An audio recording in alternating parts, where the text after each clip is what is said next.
Hey,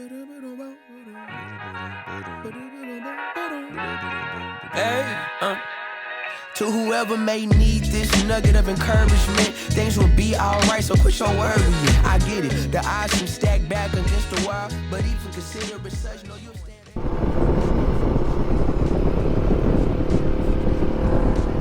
But I thought I'd just put it back to essentially more of a stock configuration with the chain or the sprocket ratio.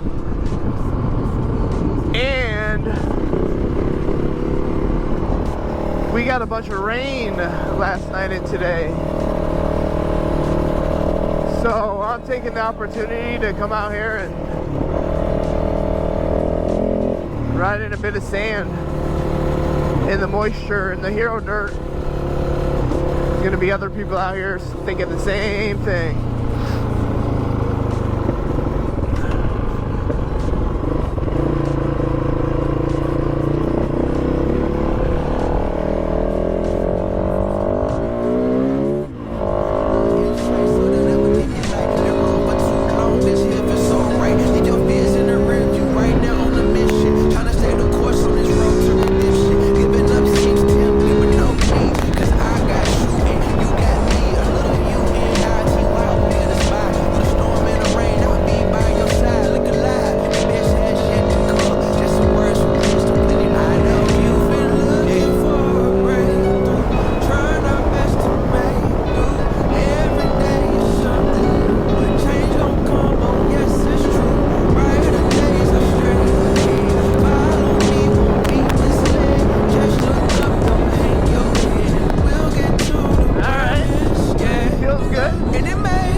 It's got a little more top end.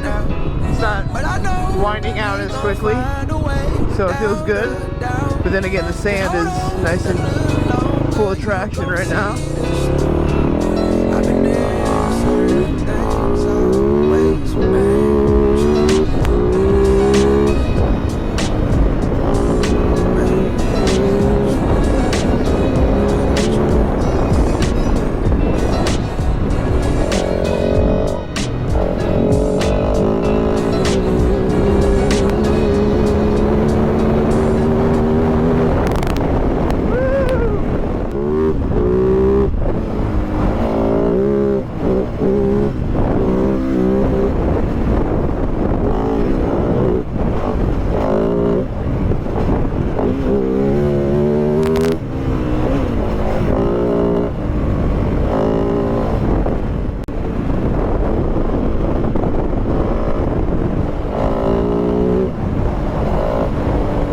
Kove feels good.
Kove feels good.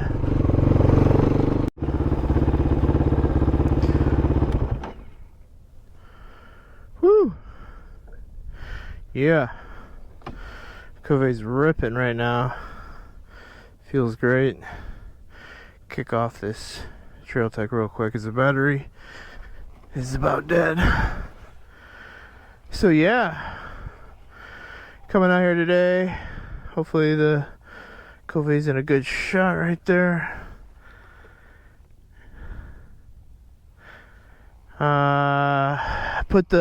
I had my other set of wheels on here, the stock wheels that had some mooses on them, and I gonna do a little more high speed dual sport type riding. I put those on there to go ride some rocks and do strictly off-road with those, and then now I put these back on because I have tubes in these Warp 9 Elite rims, and with these I have the billet chrome colored hub. I didn't go with anything fancy, but look at the sprocket, I mean the rotor. I can't talk today. It's beautiful. That's a work of art right there. So these are a nice set of wheels. Really liking them. I'd say the finish isn't the best on them because I can already tell that after a short bit of riding, especially the back one, it's almost like a pitted feeling on it. It's kind of like chipped up feeling, almost like it's getting corroded. So yeah, I went with the 49 tooth rear sprocket, so I had to put a shorter chain on. Sucked that rear wheel in a little bit, and which kind of reduced the wheelbase of the bike. You'd be surprised how much that affects the stability and the feeling of the bike when you adjust that chain block back, because of adding 2 links to the sprocket, or 2 links to the chain. This is shortening it up so it feels a little more nimble, a little lighter in the front. You can legitimately feel those differences. Man, I want to get the rubber frame guards because you can tell my boot's already rubbing through the frame and it's all the way through the coating to the bare metal. So I want to get the rubber. Yeah. Went with the, I think this is just a Tusk chain, but I ran it for probably about 1,000 miles, and then when I put a different rear sprocket on, I put a different chain on. So put this back on, put the stock sprocket back on that's practically brand new. Don't really like the orange, although there is some orange back here on my bike to kind of tie it in, kind of an orangish red right here. So it doesn't look horrible now with this color scheme, whereas before with the stock color scheme it didn't match at all. But at least here now it's kind of blending back to an orange. It's kind of cool. Yeah, really liking the small fender on the back with the small bullet LEDs. Those things are really bright. I can show you how bright those are even in the daytime. So yeah, those are sick. And I'm really liking this low profile, the racing fender. And this is my license plate here in Arizona, man. We can ride pretty much anything with a plate and nobody's messing with me. I just had a cop behind me on the way here. Ain't gonna mess with me. Up front we got the fork wrap, turn signals, the flush mounts, and the handguard. So we got triple light coverage with the turn signal, so you can see it from all different directions depending on where a car might be offset from you. So just try to be visible. Don't ride on the road a whole lot, but it's nice to be visible. And the other awesome thing with this bike is the lighting setup with the Future Eyes. Had 2 sets of the Future Eyes, one in the tower and then another set down here in where the stock lights once sat. So yeah, then we got a power junction box. Shows blue indicating that they're all good to go. If one of these popped, it would show red here. This is not waterproof, but don't get water up here too often. I went with the taller windscreen for the kind of riding I'm going to be doing right now. Just I don't know, we're probably about 6,500 to 7,000 mile review of my Kove. I was one of the first to get one of these in the first shipment over here to the US, and I've had next to no problems. I did have the starter and the starter sprag bearing fail on me, so those were replaced by Kove, or provided to me to replace from Kove USA at no charge. So that was great customer service. Besides that, I haven't had really any issues. I did remove the ABS from this model, saved some weight, never used it anyways, and took the fuse out almost day one. That thing is just dangerous. ABS off-road, if you forget to turn it off and you're going down some gnarly shit at high speed, it's a good chance you're not going to be able to stop and you're going to go off the side. So I did not like the ABS. If you're riding on the road, yeah, great. Shouldn't be an issue, but this is a dirt bike for me, and I ride this like a dirt bike with dirt bikers, and I just look at this as like my big dirt bike. This is not a T7, this is not a 690. Even guys on their 690s and their Teneres riding with me, 9 times out of 10, unless they're a really good rider, they're not able to pace me on the Kove. And they all say the same thing: man, that thing really does well in that rough stuff. And I tell them, yeah, because it doesn't have the same weight. It doesn't carry the weight the same as the other ones. And the suspension out of the box on the Koves is way better than either of those other bikes that require a lot of suspension work to get them to work like the Kove does out of the box. So this 6-speed cush drive, 8 gallons of fuel injected, rally bike inspired, $10,000 light adventure dirt bike for the masses. You can't beat the Kove, and I'll stand behind that. This thing is badass, rips, and I hang with all of the dudes on the enduro bikes around here. When it gets into the real rough stuff, yeah, I might lag at the back of the group, get into the fast stuff, and man, this thing shines. It's just so stable, confidence inspiring. So I am not paid, sponsored, or supported by Kove in any respect. I just love dirt biking, and this is the dirt bike that I had been looking for pretty much my entire life. I've been riding over 30 years, had dozens and dozens of dirt bikes, street bikes, been in the industry, worked at motorcycle shops, and yeah, I can tell you that the Kove is the real deal. There's a reason why Bo at Ready to Ride Rentals likes this bike so much. There's a reason why Tyler Everride went out on a limb in the beginning and vouched for a Chinese bike after being roasted the last time that he gave his honest opinion about a Chinese bike. But he loves the Kove, and though he's gone quiet about his opinions of it, to this day, this is still the bike that he rocks.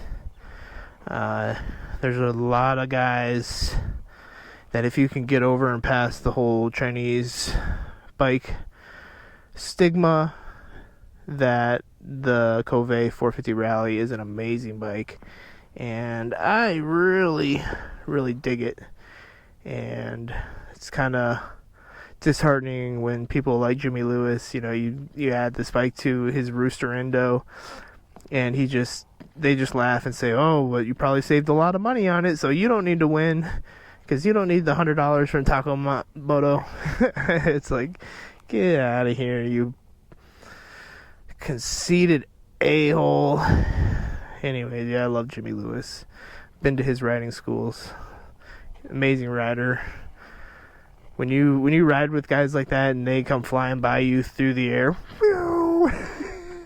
and you think you're ripping, you know that those guys are on a different level. So I gotta give him respect where respect is due. It's just he is kind of an asshole, but he knows it. I think a lot of us lone wolves, adventure types, can be a bit of a a-hole at times. So, but anyways, give you guys a little rundown of what I've done to this bike. Absolutely love it. Love these fork wrap turn signals. Trail light, the ambience at nighttime turning off the bike, but having those run so you can see around where you're standing when you're just hanging out with the boys and talking, shooting shit along the side of the trail. These lights are awesome for that. Just adds a little bit of light. You can see what you're doing, hang out with the boys, and it won't kill the battery. So those things are sick. But yeah, let's go through a little rundown of what I've done to the Kove 450 rally, how she's treated me, the how free the bike feels with that one. The other maps tended to feel a little more engine braking, in my opinion. So yeah, thanks guys. So did you guys see the Vegas to Reno posting? That thing looks so awesome. Man, I loved going down to Baja and racing. It was probably one of the coolest experiences I've ever had in my life. And I would love to do more racing like that. You know, I'm not a racer, but just the competition and the adrenaline and the excitement of the whole event leading up to and then the event itself is unlike a lot of other. It's hard to replicate. And I think it reminds me kind of that feeling when I was a police officer and responding to calls for service where I didn't know what was on the other end of that call other than the little bit of information that I had and that excitement that I used to get going to those calls. I think racing kind of reminded me a lot of that. And yeah, so anyways, man, I just couldn't do it myself. And the only reason I was able to go down to Baja and do that was because of Dustin Davis. And, you know, it takes somebody like that who's just very dedicated and driven to make something like that happen. Bring in a team, collaborating, and ultimately making it happen. And I know a lot of it comes down to resources, money. And racing's expensive. And especially a solo effort. So that's why I just don't see it happening again. But man, if there's anybody out there who has the dreams of, you know, going out and doing some cool races like that, not as a pro, but just as a sportsman, on a cool bike like the Kove, where the majority of the masses really don't know about it, yeah, it's getting more popular, but still, to see these bikes racing, it's different than the 450Xs and whatnot. So yeah, I would love to find some other like-minded people and, you know, go and enter some of these races. You know, locally it makes it, or stateside it makes it feel safer, in my opinion. Just the going down to Mexico, obviously there's the tacos, there's the atmosphere, there's the beach, the people, and that is a huge draw to going down to Mexico and going down to Baja. But I think racing the Vegas to Reno and similar type of races would be cool here stateside. So yeah, man, I would love to dedicate my bike and my resources that I am able to come up with towards some kind of team effort to be able to go and tackle some epic adventures. So if anybody's out there, you know, I'm not looking to grow my channel at all. My video editing sucks. Man, I had this huge idea of coming out here to Arizona and just making this like a business, but it really didn't amount to that. So I still have the love for riding, and that's never going to die. So I'm in a great place to be doing it. Great training ground. And yeah, got an awesome bike to do it on. I guess the only other things to mention as I sit here and look at the bike that I've messed with, I did, trying to mitigate the fuel boiling / pressurizing of the tanks, is I lined the tanks with heat resistant tape. Did that help? It's kind of questionable. I also put a fuel valve on here, which again is kind of questionable because I don't know if that's restricting the flow of fuel from the rear tank to the front ones, because I have run out of fuel a couple of times with a lot of fuel still in the rear tank. So that may be limiting that if you're riding and stopping often and not riding consistently for hundreds and hundreds of miles. That won't be an issue because it will eventually refill the front tanks. But if you're blasting on a rally and you're going a couple hundred kilometers, you're going to run out the front tanks before the rear is able to refill it. And that's happened to multiple people in race situations. And I think almost all of them had this isolated rear tank. So that may not be a good thing for racing applications. So I just wanted to put that out there, that it works for me if I can stop and chill and let the fuel refill. But if you're ripping, it's not going to fill it up in time. So yeah, I just wanted to point that out real quick as I thought about it before I take off. Suspension is basically stock. I need to service the rear shock really badly. Have not. The front forks, I did service them a couple thousand miles ago, so I could use it again. This next time, I think I'm gonna get a new livery for the bike, different color scheme. I think some new tires and get the suspension serviced, and she'll be ready to rip. And it is now, and it is ready to rip, and I'm probably going to rip it the rest of the season. We're probably talking next summer. Probably go a whole so summer for us, so which would be winter for you guys around the country where it gets cold in the winter. Right now is my winter in Arizona, if you understand what I'm saying and following my mumbling. But yeah, we're about to be... Fall is the best time to ride. So here in a little bit, monsoon season, we just got a bunch of rain. This is prime riding in Arizona right here. Look at this traction.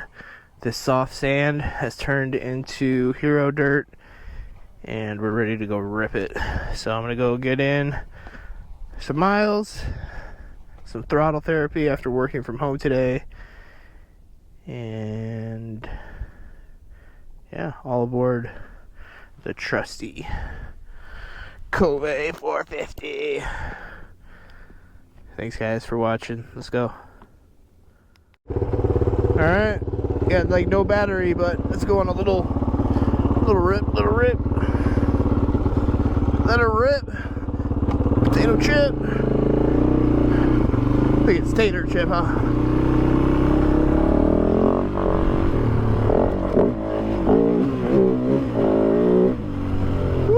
Oh my goodness, woo, did not see that.